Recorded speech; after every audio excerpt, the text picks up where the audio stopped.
DJ, it's great to see you again. I appreciate you taking the time out of being held hostage right now, wherever you are. That's what it looks like, to answer our questions. I know Kevin Arvitz loves the background. This is what blogger money pays for right here. You just get walls. You get 4 walls. It's nothing like. If there's a bug crawling on the wall behind me, someone alert me so I can smash it, please. You mentioned that the Clippers wouldn't be 27th in defensive efficiency under Dwayne Casey. What is it about it that holds them back from being better? They clearly have capable players. Chris Paul's a very good defender. DeAndre Jordan's very good at protecting the rim. Blake's a weak link. I don't think they have much at shooting guard playing defense. Karan can be good. What is it? Just a matter of scheme or understanding? A little bit of scheme and understanding, but I feel mostly it's accountability. I don't think Blake Griffin has asked to be a great help defender. I don't think he's been, told that he needs to go challenge shots. I think he's constantly thinking, I don't want to get in foul trouble. And it's silly because he's fouled out of maybe 3 games in his entire career. Most nights he has 2 or 3 fouls, and they're all offensive. So I think it's more of an accountability thing with the guys. They're learning. It was a little bit of fool's gold early this year, I think, because they were learning that if they make jumpers, they can win. And so they started to play like that, like, we're just going to outshoot teams. We're going to get in shootouts, and we're going to outscore teams. We don't need to get stops.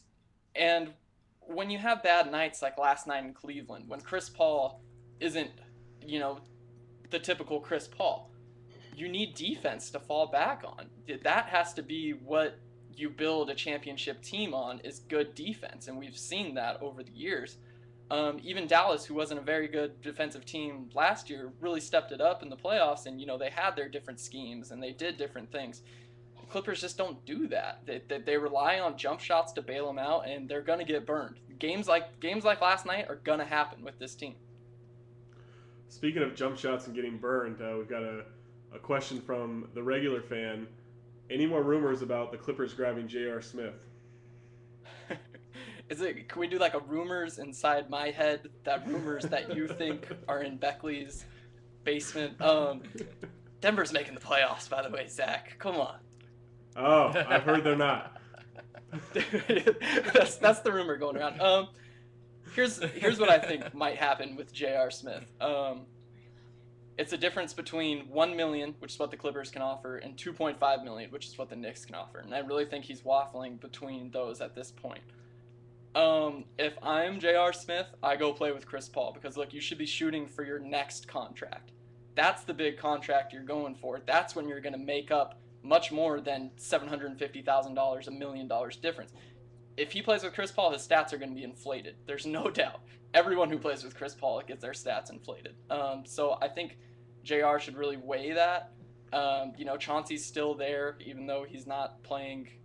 Kenyon's there. He's got some familiarity. Del Negro obviously won't try and contain him. So I can see good reasons why he would come to LA. He should play over Randy Foye.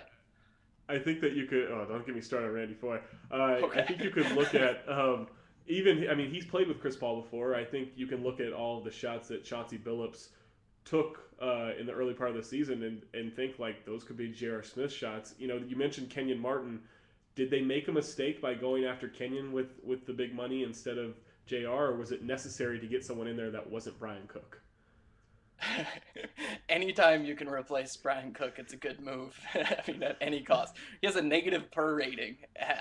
He's shooting 16%. I mean, how is that even possible? You said Maurice Spates is the second worst player in the NBA? No, it's Brian Cook. Trust me on this one. We would trade draft picks for Maurice Spates at this point. I don't know. I think it was a good move. Billups was healthy at the time. Yeah, they needed a wing, but there's really, other than JR, there's really no wings out there. And with Chauncey healthy, you want a defensive wing, not another shooter. Hindsight is 20/20. Now you'd probably rather have JR than Kenyon, but I don't think Reggie Evans is your first big man off the bench. I love Reggie Evans. He can't shoot. He can't score. He can't really defend. He can't block shots. He can rebound.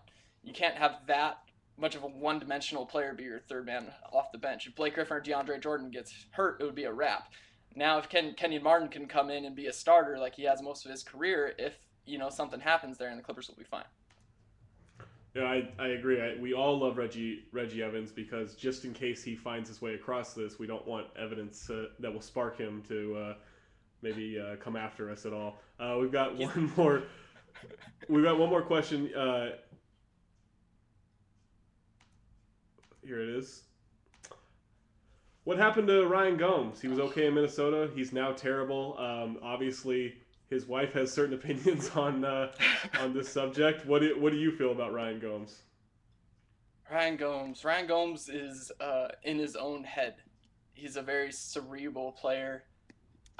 He thinks too much. You can see it on the court. It's funny when you can actually see a player thinking instead of reacting. Ryan Gomes gets the ball, and he's looking for other guys, and he's trying to set somebody else up, and he's thinking, oh, maybe I shouldn't shoot this. And it kills the momentum.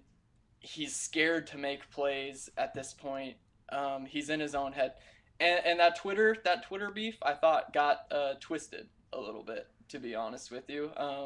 Ryan Gomes' wife kind of went out of her way to attack a few Clippers fans and, stick up for her man.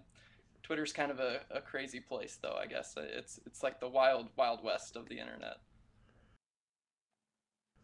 Well, DJ, thank you for joining us to talk some Clippers. Hopefully we will be able to talk about the great Clippers collapse of the playoffs with you later on this season. Check this out. This is the reason why they lost. You guys see that? Want to guess who's on the back of this jersey?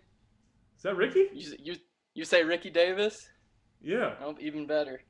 Oh, yeah. Oh, no. Oh, yeah, we did it. Oh, no.